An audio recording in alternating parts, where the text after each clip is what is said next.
어제 부활 논쟁이 있지 않았습니까? 사두개인들은 부활을 믿지 않는 사람들인데 예수께 다가와 가지고 모순되는 질문을 해가지고 부활이 없다라는 것을 증명하려 했다가 오히려 되려 예수님께 혼났죠. 하나님의 능력도 모르고 성경도 모르고 오해하였도다, 그렇게 이야기하였습니다.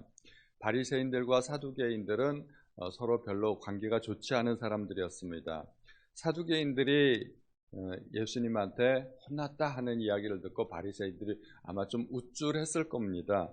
그래서 이번에는 우리가 예수님께 가서 어떤 질문을 해서 꼼짝달싹 못하게 한번 우리가 논쟁으로 이겨보자, 그런 생각을 했던 것 같습니다. 그리고 그들은 모여서 예수님을 시험하여 물었습니다. 율법 중에서 어느 계명이 크니까? 예수님을 시험했다는 이야기는 이 계명에 대한 답이 없었다는 이야기입니다. 그 계명에 대한 어느 계명이 더 큰지 그들도 결론을 내리지 못하고 있었다는 것입니다. 하나님께서 그들에게 주신 율법과 계명들이 있었지만 그들은 거기에다 또 첨가하고 또 첨가하고 아주 세부적인 사항까지 첨가해가지고 어마어마하게 방대한 율법을 만들어 버렸습니다. 그래가지고 그들조차도 그 모든 율법을 다 지킬 수 없는 상황이 왔던 것입니다. 그래서 그들은 도대체 어느 계명이 큰 것인가 나름대로 결정을 하고 우선순위를 정해서 우리가 큰 계명부터 지키자라고 생각을 했던 것입니다. 그런데 어떤 계명이 큰 것인지 워낙 계명이 많아 놓으니까 그들 자신도 서로 결론을 내리지 못하고 있었던 것입니다. 이것에 대해서 주님은 명확하게 마음을 다하고 목숨을 다하고 뜻을 다하여 주 너희 하나님을 사랑하라 하신 것이 크고 첫째 되는 계명이고, 둘째는 내 이웃을 내 자신과 같이 사랑하라 하신 것이다. 하나님 사랑과 이웃 사랑이죠. 신명기 6장 5절의 말씀을 통해서 하나님 사랑을 말씀하셨고, 또 레위기의 말씀을 통해서 이웃 사랑의 계명을 말씀해 주셨습니다. 이 크고 첫째 되는 계명을 통해서 예수님은 마귀의 시험을 물리치신 적도 있으시죠. 이 두 계명이 온 율법과 선지자의 강령이라고 말씀하셨습니다. 원래 하나님께서 우리에게 주신 모든 계명은 하나님을 사랑하라 하는 계명이고 이웃을 사랑하라 하는 계명입니다. 10계명에서도 사실은 그 두 가지 계명으로 요약해서 말할 수 있는 것이죠. 1계명에서부터 4계명까지 우상 숭배하지 말라, 나 외에 다른 신을 섬기지 말라, 이렇게 말라 하는 계명이 있지만 사실은 그걸 뭘 하지 말라는 계명이 아니라 하나님을 더 사랑해야 된다는 적극적인 의미의 계명이라는 것입니다. 십자가의 의미도 그렇습니다. 나무 토막 두 가지가 서로 얽혀 있는 모습인데 가로막대는 수평적인 관계, 사람과 사람과의 관계이고 세로막대는 하나님과 사람과의 관계. 그래서 십자가 자체가 이웃사랑, 하나님 사랑을 의미하고 있는 것입니다. 그래서 이 두 계명을 바울은 이렇게 얘기했습니다. 로마서 13장 9절에 간음하지 말라, 살인하지 말라, 도둑질하지 말라, 탐내지 말라 하는 것과 그 외에 다른 계명이 있을지라도 내 이웃을 내 자신과 같이 사랑하라 하신 그 말씀 가운데 다 들었느니라. 그러니까 여러 가지 계명이 있을지라도 이 두 계명을 잘 실천하면 나머지 계명들을 다 실천할 수 있다는 것입니다. 어느 한 부자 청년이 예수님께 와서 질문을 했죠. 내가 어떤 선한 일을 하여야 내가 영생을 얻을 수 있겠습니까? 그랬을 때 주님은 계명을 말씀하셨습니다. 살인하지 말라, 간음하지 말라, 도둑질하지 말라, 거짓 증언하지 말라, 또 내 부모를 공경하라. 이러한 계명들, 10계명의 후반부 계명들을 말씀해 주셨습니다. 이런 것들을 다 지켜야 된다. 그랬더니 이 청년이 착각을 했죠. 내가 이 모든 것을 다 지켰습니다. 이 청년은 매우 착하게 살았던 것 같습니다. 이웃의 것을 도둑질하지 않고, 탐내지 않고, 간음하지 않고, 선하고 이웃에게 해를 끼치지 않으며 살았던 것 같습니다.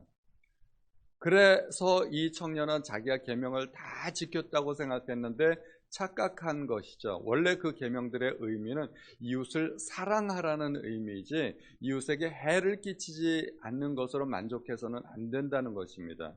그래서 주님이 내 소유를 팔아 가난한 자들에게 주라, 그렇게 말씀해 주셨습니다. 이웃사랑은 정말 무엇인가요?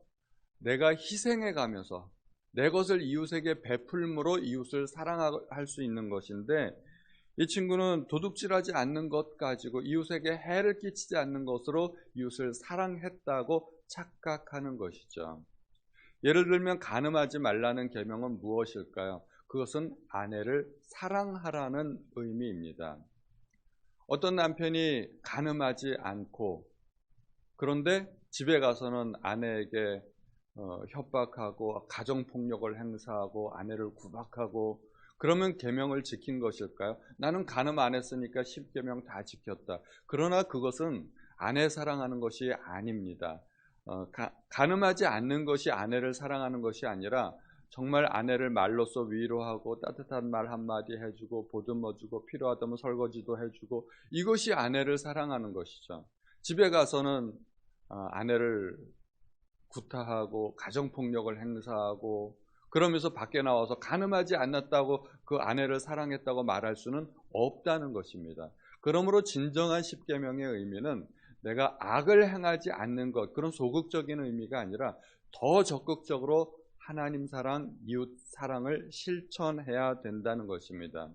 내가 우상 숭배하지 않는다고, 내가 하나님 외에 다른 신을 섬기지 않는다고 그것이 하나님을 사랑하는 것이 아니라는 것입니다. 하나님을 사랑하기 위해 내가 더 적극적으로 하나님을 위해 헌신하고 희생하고 봉사하고, 그 모든 것들이 하나님을 위해서 내가 적극적으로 어떤 무엇인가 할 수 있어야 그것이 하나님 사랑이라는 것입니다. 그리고 또 주님은 놀라운 말씀을 하셨는데, 둘째도 그와 같으니 내 이웃을 내 자신과 같이 사랑하라 하셨으니 이 두 계명이 온 율법과 선지자의 강령이니라. 둘째 계명을 설명하시면서 둘째도 그와 같다, 둘째도 첫째와 같은 것이다, 둘째 계명이 사실은 첫째 계명과 똑같은 것이다, 이런 말씀을 하셨습니다. 하나님 사랑과 이웃 사랑은 두 개의 계명으로 나누어서 생각할 수 있지만 본질적으로는 같은 것이라고 말씀하시는 것입니다. 사도 요한이 눈에 보이는 형제를 사랑하지 않으면 어떻게 눈에 보이지 않는 하나님을 사랑할 수 있겠느냐 하였습니다. 우리는 하나님을 사랑한다 하면서 이웃사랑을 실천하지 않을 수 없다는 것입니다. 정말 하나님을 사랑한다면 이웃사랑을 실천할 수밖에 없고, 우리가 이웃사랑을 실천하면 그것이 곧 하나님 사랑이 될 수 있다는 것입니다. 어떻게 두 계명이 본질적으로 같은 계명이 될 수 있을까요? 왜냐하면 하나님께서 사람을 창조하실 때 사람을 하나님의 형상으로 창조하셨기 때문입니다. 그러므로 모든 사람의 내면에는 하나님의 형상이 내재되어 있는 것입니다. 사람이 왜 존귀할까요? 다른 짐승들보다 IQ가 뛰어나서 단순히 생각할 수 있는 그 계명이 생각할 수 있는 그 기능 때문에.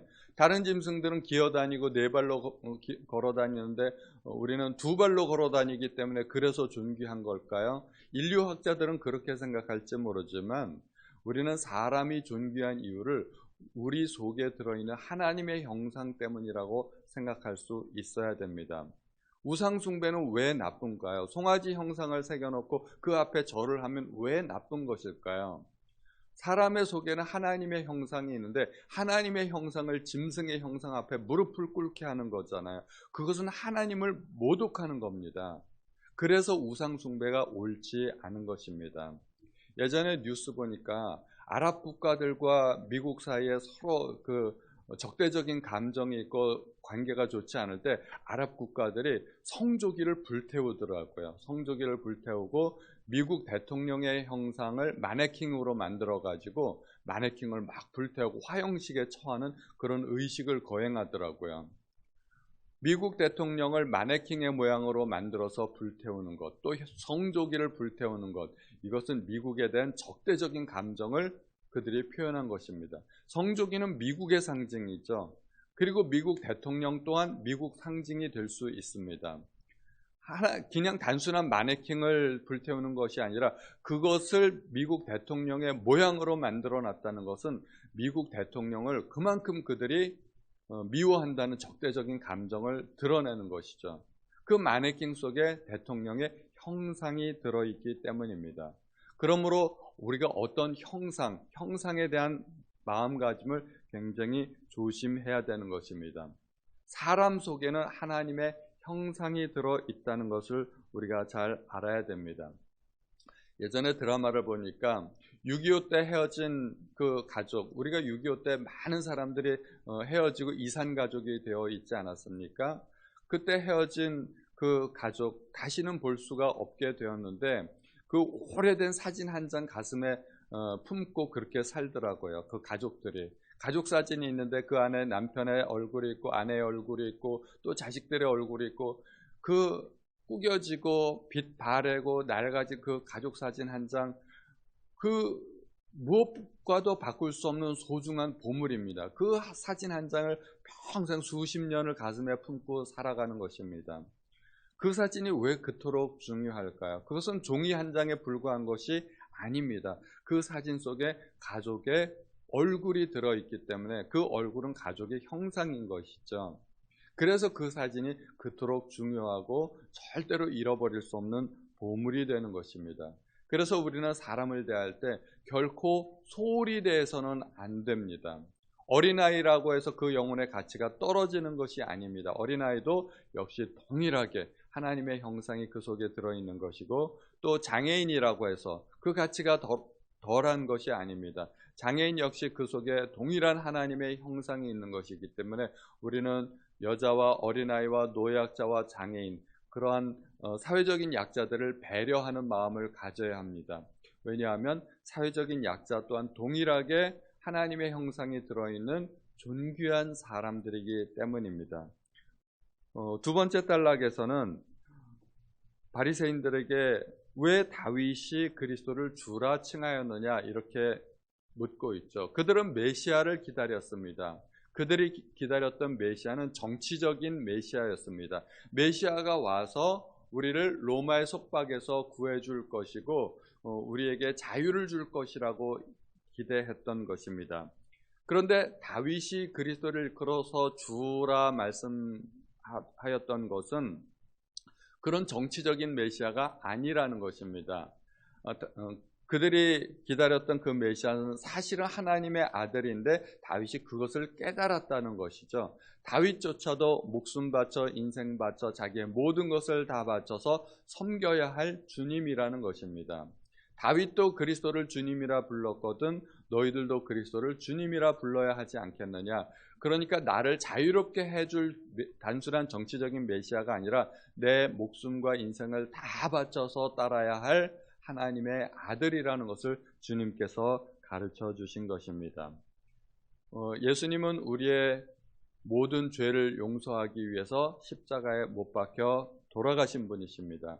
그것만 가지고는 안 됩니다. 예수님은 내가 내 인생과 목숨과 나의 모든 것을 다 바쳐서 섬겨야 할 나의 왕이라는 것을 우리가 또한 기억해야 할 줄로 믿습니다.